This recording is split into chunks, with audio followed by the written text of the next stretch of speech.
ನಾವಿವತ್ತು ನೋಡ್ತಾ ಇರೋದು ಏಲಿಯನ್ ಡಿಸಾಸ್ಟರ್ ಮೂವಿ ಆಗಿರೋ ವಾರ್ ಆಫ್ ದ ವರ್ಲ್ಡ್ ಎಂಬ ಮೂವಿಯನ್ನ. ಮೂವಿಯ ಮೊದಲ ಸೀನಲ್ಲಿ ಕ್ರೇನ್ ಆಪರೇಟರ್ ಆದ ರೇನ ತೋರಿಸ್ತಾರೆ. ರೇ ತನ್ನ ಕೆಲಸವನ್ನೆಲ್ಲ ಬೇಗ ಮುಗಿಸಿ ಮನೆಗೆ ಬರ್ತಾನೆ. ಯಾಕೆಂದ್ರೆ ಇವತ್ತು ಅವನ ಎಕ್ಸ್ ವೈಫ್ ಆದ ಮೇರಿ ಆನ್ ಮನೆಗೆ ಬಂದಿರ್ತಾಳೆ. ನಂತರ ಮೇರಿ ಆನ್ ರೇಗೆ ಹೇಳ್ತಾರೆ, ನಾನು ವೀಕೆಂಡ್ ನಲ್ಲಿ ನನ್ನ ಪೇರೆಂಟ್ಸ್ ಮನೆಗೆ ಬಾಸ್ಟನ್ಗೆ ಹೋಗ್ತಿದ್ದೀನಿ ಅಂತ ಹೇಳಿ ತನ್ನ ಇಬ್ಬರು ಮಕ್ಕಳಾದ ರಾಬಿ ಹಾಗೂ ರೇಚಲ್ನ ರೇ ಬಳಿನ ಬಿಟ್ಟು ಹೋಗ್ತಿರ್ತಾಳೆ. ರೇಗೂ ಕೂಡ ಅವಳು ಮಕ್ಕಳಲ್ವಾ, ಆದ್ರಿಂದ ಅವನು ಅವರಿಬ್ಬರನ್ನ ತನ್ನ ಜೊತೆ ಇರಿಸ್ಕೊಳ್ಳಕ್ಕೆ ಒಪ್ಕೋತಾನೆ. ಇಲ್ಲಿ ನಮ್ಗೆ ಮತ್ತೊಂದು ವಿಷಯ ಗೊತ್ತಾಗುತ್ತೆ. ರಾಬಿಗೆ ತನ್ನ ತಂದೆಯಾದ ರೇನ ಕಂಡ್ರೆ ಇಷ್ಟ ಇರೋದಿಲ್ಲ. ಯಾಕೆಂದ್ರೆ ಅವನ್ಗೆ ಅನ್ಸುತ್ತೆ ರೇ ಒಬ್ಬ ಸ್ವಾರ್ಥಿ, ಯಾವಾಗ್ಲೂ ಅವನ ಬಗ್ಗೆ ಮಾತ್ರ ಅವನು ಯೋಚನೆ ಮಾಡ್ಕೋತಾನೆ ಅಂತ. ತನ್ನ ಮಕ್ಕಳ ಜೊತೆ ಸ್ವಲ್ಪ ಸಮಯ ಕಳೆದ ರೇ ಮಲ್ಕೋತಾನೆ. ಹೀಗೆ ಸ್ವಲ್ಪ ಸಮಯದ ನಂತರ ನಿದ್ದೆಯಿಂದ ಎದ್ದ ಮೇಲೆ ಕೆಳಗಡೆ ಹಾಲ್ಗೆ ಬರ್ತಾನೆ.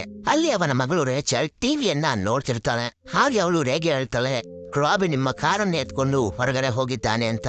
ಇದರಿಂದ ಕೋಪಗೊಂಡ ರೇ ರಾಬಿನ ಹುಡ್ಕೊಂಡು ಹೊರಗಡೆ ಬರ್ತಾನೆ. ರೇ ಗಮನಿಸ್ತಾನೆ, ಎಲ್ಲರೂ ಹೊರಗಡೆ ವಿಚಿತ್ರವಾಗಿ ಆಕಾಶವನ್ನ ನೋಡ್ತಿರ್ತಾರೆ. ಏನಿರ್ಬೋದು ಅಂತ ರೇ ನೋಡಿದಾಗ ಗೊತ್ತಾಗುತ್ತೆ, ಇವರಿರೋ ಸಿಟಿ ಕಡೆಗೆ ಒಂದು ಭಯಂಕರವಾದ ಚಂಡಮಾರುತ ಬರ್ತಿದೆ ಅಂತ. ಆ ಚಂಡಮಾರುತನ ಸರಿಯಾಗಿ ನೋಡೋದಕ್ಕೆ ರೇ ತನ್ನ ಮನೆಯ ಹಿಂದುಗಡೆ ಬರ್ತಾನೆ. ಅಲ್ಲಿಗೆ ರೇಚಲ್ ಕೂಡ ಬರ್ತಾಳೆ. ಇವರಿಬ್ರು ಆಕಾಶವನ್ನ ನೋಡ್ತಿರ್ಬೇಕಾದ್ರೆ ಸಡನ್ ಆಗಿ ಒಂದು ಸಿಡಿಲು ಭೂಮಿಗೆ ಬಂದು ಬೀಳುತ್ತೆ. ಇದನ್ನ ನೋಡಿದರೆ ಹೆದರ್ಕೊಂಡು ರೇಚಲ್ನ ಕರ್ಕೊಂಡು ಮನೆಯ ಒಳಗೆ ಬರ್ತಾನೆ. ನಂತರ ಅವನು ರೇಚಲ್ಗೆ ಹೇಳ್ತಾನೆ, ಹೆದರ್ಕೋಬೇಡ, ಸಿಡಿಲು ಯಾವಾಗ್ಲೂ ಒಂದೇ ಕಡೆ ಬೀಳೋದಿಲ್ಲ ಅಂತ. ರೇ ಹೀಗೆ ಅಂತಿದ್ದಂಗೆನೆ ನಿರಂತರವಾಗಿ ಒಂದೇ ಕಡೆ ಸಿಡಿಲು ಬರೆಯೋದಕ್ಕೆ ಶುರುವಾಗುತ್ತೆ. ಇದನ್ನ ನೋಡಿದರೆ ತುಂಬಾ ಹೆದರ್ಕೊಂಡು ರೇಚಲ್ನ ಜೊತೆ ಒಂದು ಟೇಬಲ್ ನ ಕೆಳಗಡೆ ಅವಿತುಕೊಳ್ತಾನೆ. ಸಿಡಿಲು ಬರೆಯೋದು ನಿಂತ ನಂತರ ಅವನು ಗಮನಿಸ್ತಾನೆ, ಅವನ ಮನೆಯಲ್ಲಿ ಪವರ್ ಇರೋದಿಲ್ಲ, ಅವನ ಮೊಬೈಲ್ ವರ್ಕ್ ಆಗ್ತಿರೋದಿಲ್ಲ. ಅಷ್ಟೇ ಅಲ್ಲ, ಅವನ ಗಡಿಯಾರನು ಕೂಡ ಕೆಲಸ ಮಾಡೋದನ್ನ ನಿಲ್ಲಿಸಿ ಬಿಟ್ಟಿರುತ್ತೆ. ಇದನ್ನ ನೋಡಿದ ರೇಗೆ ತುಂಬಾ ಗಾಬರಿ ಆಗುತ್ತೆ.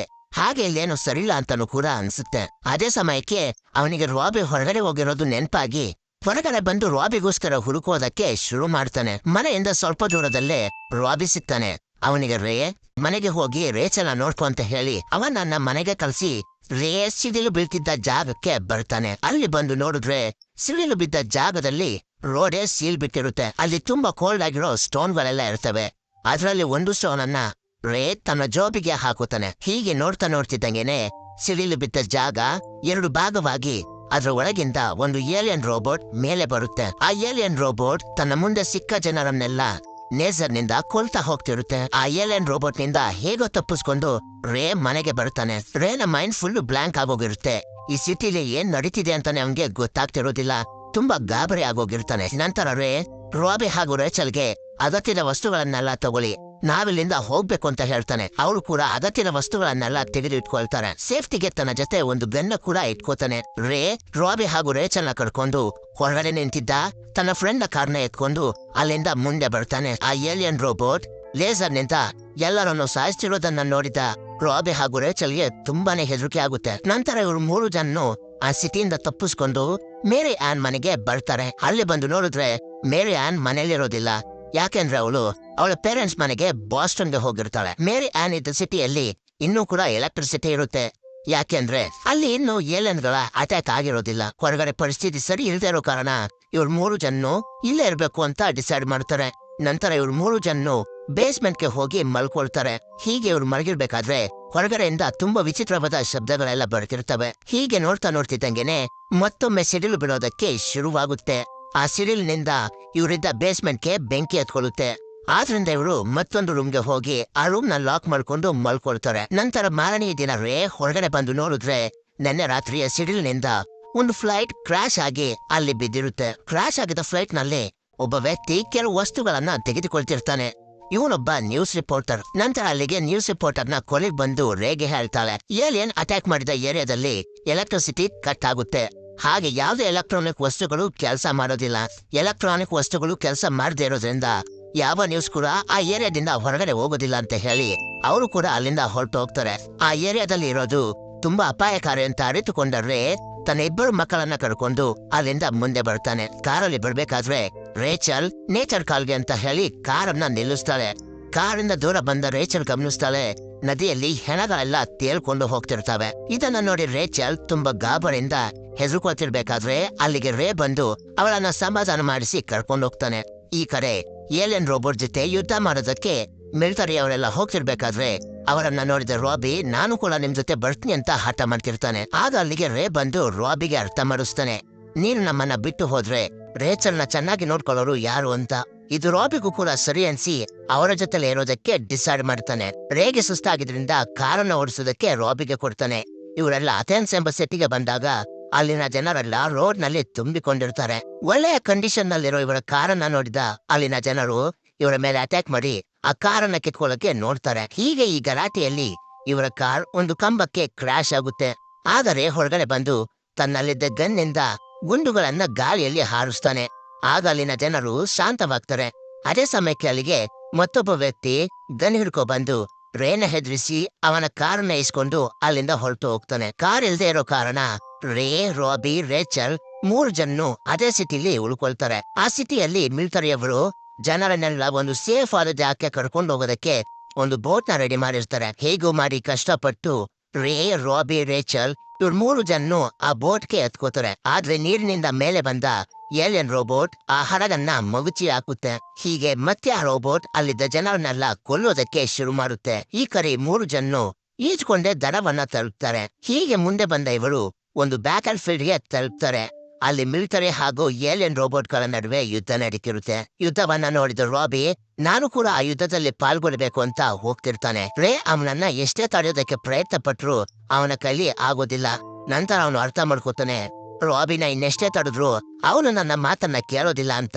ನಂತರ ಅವನು ರಾಬಿನ ಅಲ್ಲೇ ಬಿಟ್ಟು ರೇಚಲ್ನ ಬಳಿ ಹೋಗ್ತಾನೆ. ಆ ಯುದ್ಧದಲ್ಲಿ ಮಿಲಿಟರಿಯವರು ಏಲಿಯನ್ ರೋಬೋಟ್ಸ್ಗಳನ್ನ ತಡೆಯೋದಕ್ಕೆ ಆಗೋದಿಲ್ಲ.